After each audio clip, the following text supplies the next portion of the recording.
ഇപ്പോൾ CPM general secretary MA baby നമുക്കൊപ്പം ചേരുകയാണ്. ശ്രീ MA ബേബി, കഴിഞ്ഞ ദിവസം ഇസ്രായേൽ അമേരിക്ക നടത്തിയ ആക്രമണം, ഇസ്രായേലിൻ്റെ പ്രധാനമന്ത്രി ബെഞ്ചമിൻ നെതന്യാഹു പറഞ്ഞത് ശക്തി കൊണ്ട് സമാധാനമുണ്ടാക്കാമെന്നാണ്.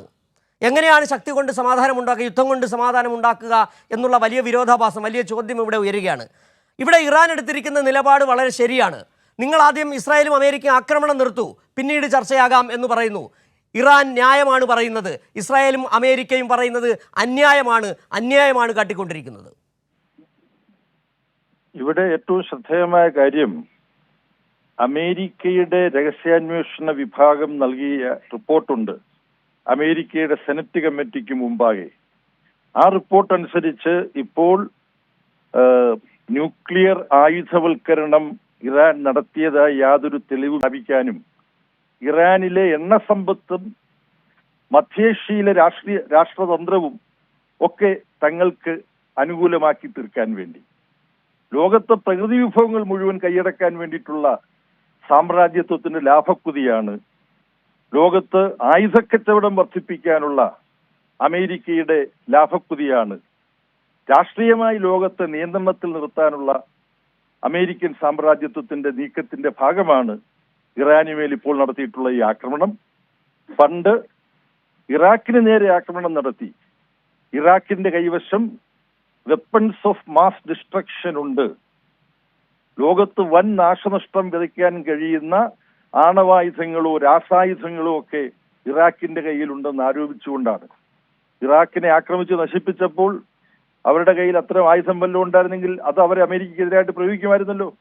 ഇല്ലെന്ന് കണ്ടു. അപ്പൊ പച്ചക്കള്ളം പറഞ്ഞ് യുദ്ധം നടത്തുകയും ലോകത്തെ ചൊൽപ്പടിയിൽ നിർത്താൻ ശ്രമിക്കുകയും ചെയ്യുന്ന രാജ്യമായി അമേരിക്കൻ സാമ്രാജ്യത്വവും സിയാണിസ്റ്റ് ഇസ്രയേലും മാറിയിരിക്കുന്നു. ലോകത്തെമ്പാടും സമാധാനവാദികൾ ഇതിനെതിരായി ശക്തമായി പ്രതിഷേധിക്കണം. ഇന്ത്യ ഗവൺമെന്റ് ശക്തമായ നിലപാടെടുത്തുകൊണ്ട് അമേരിക്കയും ഡൊണാൾഡ് ട്രംപുമായിട്ടുള്ള തന്ത്രപരമായ ചങ്ങാത്തം അവസാനിപ്പിച്ച് മൂന്നാം ലോക രാജ്യമായ ഇറാന് നേരെ അമേരിക്ക നടത്തുന്ന ആക്രമണത്തെ പരസ്യമായി അപലപിച്ചുകൊണ്ടുള്ള നിലപാട് എടുക്കണം. പാലസ്തീനിയൻ വിമോചന പ്രസ്ഥാനത്തോടുള്ള ഐക്യദാർഢ്യമാണ് ഇന്ത്യ എന്നും പ്രകടിപ്പിച്ചിട്ടുള്ളത്. ഇപ്പോൾ പാലസ്തീനെതിരെ സിയോണിസ്റ്റ് നെതന്യാഹുവിനൊപ്പമാണ് നരേന്ദ്രമോദി നിൽക്കുന്നത്. ഈ വിനാശകരമായ സമീപനങ്ങൾ ഇന്ത്യ നരേന്ദ്രമോദി അവസാനിപ്പിക്കണമെന്നും ഈ ഘട്ടത്തിൽ ആവശ്യപ്പെടുന്നു. ഒരുപക്ഷെ താങ്കൾ പറഞ്ഞു തന്നെയാണ്, കഴിഞ്ഞ ദിവസം പലസ്തീൻ പ്രമേയത്തിന് എതിരായി വോട്ട് ചെയ്താണ്, വോട്ടെടുപ്പിൽ പങ്കെടുക്കാവുന്ന രാജ്യമാണ്.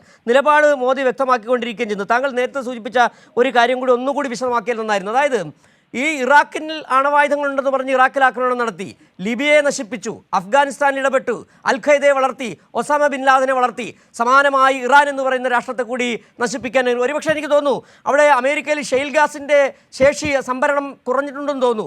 അവിടുത്തെ എണ്ണപ്പാടങ്ങൾ തന്നെയാണ് ലക്ഷ്യം. ഒപ്പം ആ രാജ്യത്തെ തകർക്കുക, അവിടുത്തെ ആഭ്യന്തര സമാധാനം തകർക്കുക, ലോക സമാധാനം തകർക്കുക. ഇങ്ങനെ വരികയാണ് ചങ്ങല പോലെ ഇറാഖ്, ലിബിയ, അഫ്ഗാനിസ്ഥാൻ, ഇറാൻ. അതെ, ലോകത്തിന് മേലുള്ള തങ്ങളുടെ രാഷ്ട്രീയവും സൈനികവും സാമ്പത്തികവുമായിട്ടുള്ള ആധിപത്യം അരക്കിട്ടുറപ്പിക്കുക എന്നുള്ളതാണ് അമേരിക്കയുടെ ലക്ഷ്യം. അതിന് പ്രാദേശിക അക്രമി സംഘങ്ങളെ നെതന്യാഹുവിനെ പോലെ, ഇസ്രയേലിലെ നെതന്യാഹുവിനെ പോലെ ഒക്കെ ഉണ്ടാക്കുക. നരേന്ദ്രമോദി ട്രംപിനെ വിശ്വസിച്ച് നടക്കുകയാണ്.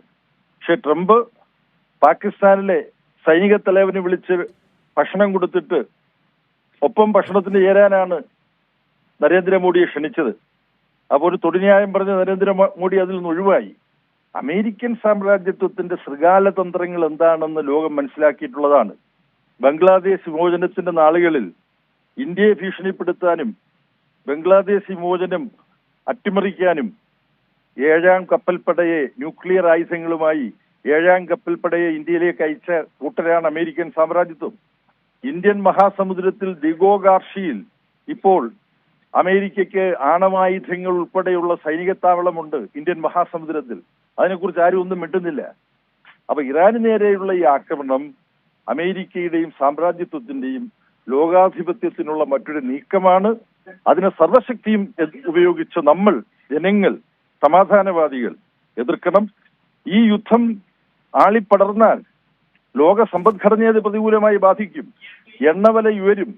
ഇന്ത്യയിലെ സാധാരണക്കാരായ മനുഷ്യർക്ക് നിത്യോപയോഗ സാധനങ്ങൾ ഉയർന്ന വിലയ്ക്ക് വാങ്ങാൻ കഴിയാത്ത സാഹചര്യം ഉണ്ടാവും. പട്ടിണി വർദ്ധിക്കും. അവിടെ യുദ്ധത്തിന്റെ ഭാഗമായി ഇറാനിലും അതുപോലെ ഗാസയിലും വെസ്റ്റ് ബാങ്കിലുമെല്ലാം കൊല ചെയ്യപ്പെടുന്ന കുഞ്ഞുങ്ങളും സ്ത്രീകളും മനുഷ്യരും അവരുടെ ദുഃഖവും അവരുടെ മരണവും മാത്രമല്ല, അത് വളരെ പ്രധാനപ്പെട്ട കാര്യമാണ്. അതോടൊപ്പം ലോക സമ്പദ്ഘടനയ്ക്ക് തന്നെ വലിയ ആഘാതമാവും. ഇന്ത്യൻ സമ്പദ്ഘടനയെ ബാധിക്കും. ഇന്ത്യയിലെ ജനങ്ങളുടെ ജീവിതത്തെ ബാധിക്കും. ഇതെല്ലാം കണക്കിലെടുത്തുകൊണ്ടുള്ള ഒരു സമീപനമാണ് ഇന്ത്യ ഗവൺമെന്റിൽ നിന്നും നരേന്ദ്രമോദിയിൽ നിന്നും ഉണ്ടാവേണ്ടത്. വളരെ നന്ദി ശ്രീ എം എ ബേബി ഈ സാഹചര്യത്തിൽ പ്രതികരിച്ചതിന്.